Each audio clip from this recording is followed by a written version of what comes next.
నమస్కారం. Raghavayya hospital health సిరీస్లో ఈరోజు మనము జనరల్ సర్జన్ డాక్టర్ నవీన్ రెడ్డితో అండ్ అదర్ ప్రాక్టాలజీ సర్జరీస్ గురించి తెలుసుకుందాం.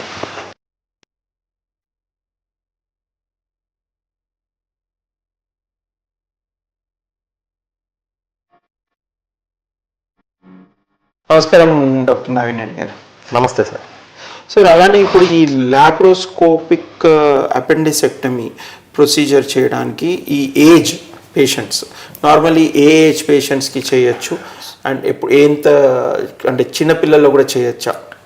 సో బేసిక్గా ఏమవుతుంది అంటే ఆపరేషన్ సర్జరీ అనేటప్పటికీ అందరూ పేరెంట్స్ అంటే చిన్నపిల్లల విషయానికి వస్తే సర్జరీ అవాయిడ్ చేయడానికి ట్రై చేస్తారు. ఎందుకంటే ఒక స్ట్రెస్ ఆపరేషన్ అంటే వాళ్ళకి చిన్నపిల్లలకి ఎట్లా అవుతుందేమో అని చెప్పి ఒక భయం ఉంటుంది కాబట్టి అవాయిడ్ చేయడానికి చూస్తారు. బట్ ఈ అపెండిక్స్ కేసులో ఏ ఏజ్లో అయినా సరే ఫస్ట్ ఎపిసోడ్ అపెండిక్స్ మనకి డయాగ్నోజ్ అవుతూనే ఆపరేషన్ చేయించుకోవడం మంచిది. ఓకే, ఎందుకంటే అది వెస్టీజియల్ ఆర్గన్, దానివల్ల మనం తీసేయడం వల్ల మనకి ఇబ్బందులు ఏమి ఉండవు, నష్టం ఉండదు. కానీ తీయకపోవడం వల్ల మనకు ఫ్యూచర్లో అక్కడ 2-3 సార్లు అట్లే కడుపు నొప్పి రావడము, అతుకులు ఫామ్ కావడము, ఇన్ఫెక్షన్ రావడము, ఇవన్నీ జరగడం వల్ల కాంప్లికేట్ చేస్తారు. సో ఫస్ట్ 24 to 48 అవర్స్ లోపల పేషెంట్ ప్రెజెంట్ అయితే మనకు అల్ట్రాసౌండ్లో కానీ మన బ్లడ్ టెస్ట్లో కానీ క్లినికల్ ఎగ్జామినేషన్లో కానీ మనకి డౌట్ ఉంటే డయాగ్నోజ్ అయితే we can take him up for సర్జరీకి తీసుకోవచ్చు. లేదు మనకు డౌట్ ఉంటే we have something called diagnostic laparoscopy.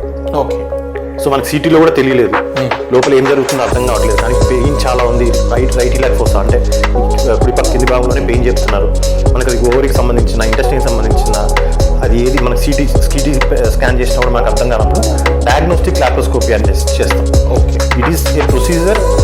అది లోపల మనం అవయవాలు ఎట్లయితే మనం ఆపరేషన్ ముందు మనం కోట్ వేసుకొని చూస్తాము, సో సేమ్ థింగ్ మనము డయాగ్నోసిస్ కావడానికి అది అపెండిక్సా కాదా రుజువు చేసుకోవడానికి వాడతాం.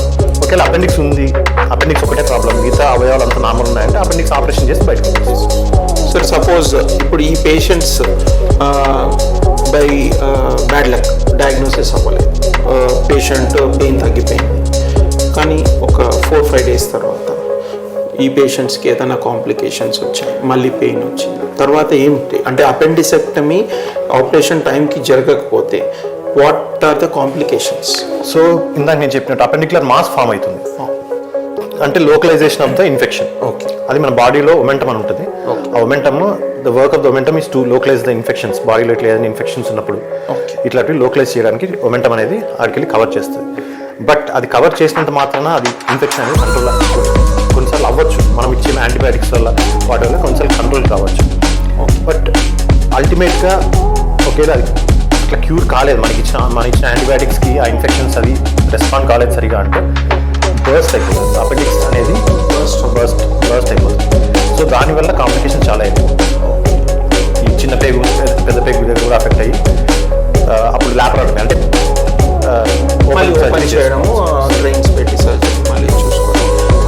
సార్, ఇప్పుడు మనం అపెండిసెక్టమీ అలానే ఈ వాట్ ఈస్ కోలిసిస్టైటిస్, ఈ లాప్రోస్కోపిక్ కోలిసిస్టైటిస్ అంటే ఏంటి, దాని సింప్టమ్స్ ఏంటి? సో బేసిక్గా కోలిసిస్టైటిస్ అంటే మనకి గాల్ బ్లాడర్ అనేది పిత్త కోసం అంటారు. సో మనకి లివర్ కింది భాగంలో ఈ గాల్ బ్లాడర్ అనేది ఉంటుంది. So gall bladder main work ఏంటంటే మనకి లివర్లో సెక్రెట్ అయిన బైల్ ఎంజైమ్స్ ఏదైతే ఉంటాయి, బైల్ సాల్ట్స్, బైల్ ఏదైతే సెక్రెట్ అవుతుందో అది మనకు ఒక రిజర్వాయర్ లాగా యాక్ట్ అయ్యి మనం ఫుడ్ తీసుకున్నప్పుడు ఈ గాల్ బ్లాడర్ నుంచి మనకి కొద్దిగా బైల్ అనేది రిలీజ్ అవుతుంది. Okay, that is the main function of gall bladder. ఈ గాల్ బ్లాడర్లో ఇప్పుడు మనకి ఎట్లయితే అపెండిక్స్లో ఇన్ఫెక్షన్ ఎట్లా అయితే వస్తుందో అట్లే గాల్ బ్లాడర్లో కూడా ఇన్ఫెక్షన్ వచ్చే అవకాశాలు ఉంటాయి. ఓకే, మనం తీసుకున్న డైట్లో మన ఫుడ్లో ఏదైనా ఇన్ఫెక్షన్ స్ప్రెడ్ అయ్యే అవకాశాలు కూడా ఉంటాయి. సో దీంట్లో ఏంటంటే మెయిన్గా కోలిసిస్టైటిస్ అంటే inflammation of the gall bladder అంటే infection. Gall stones, calculus gall bladder అంటాం, కోలిసిస్టైటిస్. సో స్టోన్స్ ఉండడం వల్ల ఆ లూమెన్ అనేది ఆ గాల్ బ్లాడర్ ఇట్లా ఉంటుంది, ఆ లూమెన్లో ఏదైనా స్టోన్ బ్లాక్ అయితే ఆ లూమెన్ బ్లాక్ అయినందువల్ల మనకి ఆ గాల్ బ్లాడర్లో ఉన్న కలెక్షన్ ఏదైతే సెక్రిషన్స్ ఉన్నాయో అవి బయటికి ఆ పెరిస్టాల్సిస్ వచ్చిన మూమెంట్ వచ్చిన టైంలో బయటికి రాకపోతే మనకి పెయిన్ అనేది సో అట్లే ఆ కంటెంట్స్ కనుక ఎక్కువ రోజులు అట్లే ఉంటే అది ఇన్ఫెక్ట్ అయ్యే అవకాశం కూడా ఉండి మనకి ఈ కోలిసిస్టైటిస్ అనేది డెవలప్ అయ్యే అవకాశం ఉంటుంది. సో నార్మలీ ఈ గాల్ స్టోన్స్ అనేది ఏదైతే ఉందో ఈ గాల్ స్టోన్స్ డయాగ్నోస్ చేసినప్పుడు కొందరు ఏమంటారు అంటే we can wait for surgery, ఆ స్టోన్ సైజ్ బట్టి దాన్ని బట్టి ఉంటుంది. So what is the right time for the surgery? So బేసిక్గా we have asymptomatic, symptomatic. Asymptomatic అంటే ఇప్పుడు మనలో కూడా ఎవరిలో అయినా సరే, జనరల్ పాపులేషన్లో కూడా ఎవరికైనా గాల్ స్టోన్స్ అనేవి ఉండొచ్చు. కాకపోతే ఆ గాల్ స్టోన్స్ వల్ల సిమ్టమ్స్ ఏవైనా డెవలప్ అయితేనే పలానా ప్రాబ్లం ఉంది అనేసి సో దీనికి ట్రీట్మెంట్ ఇవ్వాలి.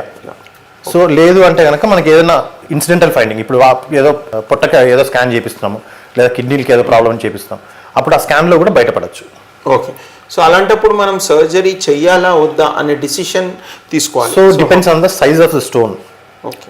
ఆ స్టోన్ ఎక్కడ ఏ లొకేషన్లో ఉంది, ఆ neck of the gall bladder దగ్గర ఉంటే కనుక అది అబ్స్ట్రక్ట్ చేస్తుంది కాబట్టి ఫ్యూచర్లో అయినా ప్రాబ్లం రావచ్చు. కాబట్టి సర్జరీ చేయించుకొని గాల్ బ్లాడర్ తీపిచ్చేసుకుంటే మంచిది. గాల్ బ్లాడర్ స్టోన్స్ అనేది నార్మల్గా అల్ట్రాసౌండ్లో మనకి సైజ్ తెలుస్తుంది, సిటీలో తెలుస్తుంది. సో ఈ గాల్ బ్లాడర్ స్టోన్స్ని డయాగ్నోస్ చేసిన తర్వాత నెక్స్ట్ ఏం చేయాలి అంటే పేషెంట్కి మనము రిపోర్ట్ వస్తుంది, తర్వాత నెక్స్ట్ స్టెప్ ఏంటి? సో బేసిక్గా పేషెంట్ ప్రజెంట్ చేసిన సిమ్టమ్స్ని బట్టి మనం సిటీ కానీ అల్ట్రాసౌండ్ కానీ చేపిస్తాం. అందులో మనకి గాల్ స్టోన్స్ ఏదైనా ఉండి అది అబ్స్ట్రక్షన్లో ఉందా, సో గాల్ బ్లాడర్ కండిషన్ అంతా తెలుస్తుంది. సో ఇది అక్యూటా క్రానిక్కా, అక్యూట్ అండ్ క్రానిక్కా, లేదంటే గాల్ బ్లాడర్ పర్ఫరేషన్ ఉందా, ఈ ఫ్యాక్టర్స్ మీద డిపెండ్ అయ్యి మనం we have to take up for the surgery. So ఇప్పుడు సపోజ్ అక్యూట్ కోలిసిస్టైటిస్ ఉంది, పేషెంట్ ఒక 48 to 70 hours 72 hours వరకు ప్రెజెంట్ అయ్యాడు. సో అల్ట్రాసౌండ్లో మనము పెరికోలిసిస్టిక్ కలెక్షన్ ఉందా, స్టోన్ ఎక్కడి వరకు బ్లాక్ చేస్తుంది, గాల్ బ్లాడర్ డిస్టెన్షన్ ఉందా, లేదంటే లోపల ఇన్ఫెక్షన్ ఉందా, ఈ ఫ్యాక్టర్స్ని బేస్ చేసుకొని మనం we can taking for the surgery. Okay. So కొన్నిసార్లు ఈ గాల్ బ్లాడర్ పర్ఫరేట్ అవుతుంది. సో అట్లా పర్ఫరేట్ అయ్యి అక్కడ చీమ్ పట్టి అట్లా కాంప్లికేషన్స్ ఉన్నప్పుడు పర్క్యూటేనియస్ కెథిటర్ అనేది వేస్తాం. ఓకే. సో గాల్ బ్లాడర్ లోపలికి అంటే పైన పొట్ట భాగం నుంచే ఒక చిన్న కెథిటర్ లోపలికి పెట్టేసి అల్ట్రాసౌండ్ గైడెడ్ కానీ సిటీ గైడెడ్ కానీ పెట్టి పస్ అంతా డ్రైన్ చేసి ఆ ఇన్ఫెక్షన్ అంతా తగ్గిన తర్వాత మళ్ళీ గాల్ బ్లాడర్ సర్జరీకి అనేది వెళ్ళడం జరుగుతుంది. సార్ ఈ ఈఆర్సిపి, ఎంఆర్సిపి దీని రోల్ ఏంటి సార్ ఇప్పుడు మనం? సో బేసిక్గా మనకి లివర్ నుంచి బైల్ డక్స్ వస్తాయి. సో ఆ బైల్ డక్స్కి ఈ సిస్టిక్ డక్ట్ జాయిన్ అవుతుంది. అక్కడ నుంచి we called it as common bile duct. Okay. So ఆ common bile duct it open in to the duodenum ampulla దగ్గర మనకి ప్యాంక్రియాటిక్ డక్ట్ కామన్, కొన్నిసార్లు రెండు కలిసి ఓపెన్ అవుతాయి, కొన్నిసార్లు సపరేట్గా ఓపెన్ అవుతాయి యాంప్యులా దగ్గర. సో ఈ ఈఆర్సిపి, ఎంఆర్సిపి ఎందుకు చేపిస్తామంటే గాల్ స్టోన్స్ ఏవైనా హ్యూమన్ కంటే చిన్నగా ఉంటే అవి స్లిప్ అయ్యి కామన్ బైల్ డక్ట్లోకి ఎంటర్ అయ్యే అవకాశం ఉంటుంది. ఓకే. సో కామన్ బైల్ డక్ట్లోకి ఎంటర్ అయిన తర్వాత అవి కామన్ బైల్ డక్ట్ దగ్గర బ్లాక్ చేసేస్తే పైనుంచి వచ్చే బైల్ సెక్రెషన్ కిందికి రాక మనకు పేషెంట్కి జాండీస్ అనేది డెవలప్ అవుతుంది. సో ఇది సర్జికల్ జాండీస్, ఇది అబ్స్ట్రక్టివ్ జాండీస్ అంటారు. ఓకే. సో దీంట్లో మనము ఎంఆర్సిపి చేపిస్తే మనకు ఆ బ్లాక్ అనేది బ్లాక్ అనేది ఎక్కడుందో తెలుస్తుంది ఎంఆర్సిపిలో. దాన్ని బట్టి మనము we can go for laparoscopic surgery, CBD exploration అంటారు.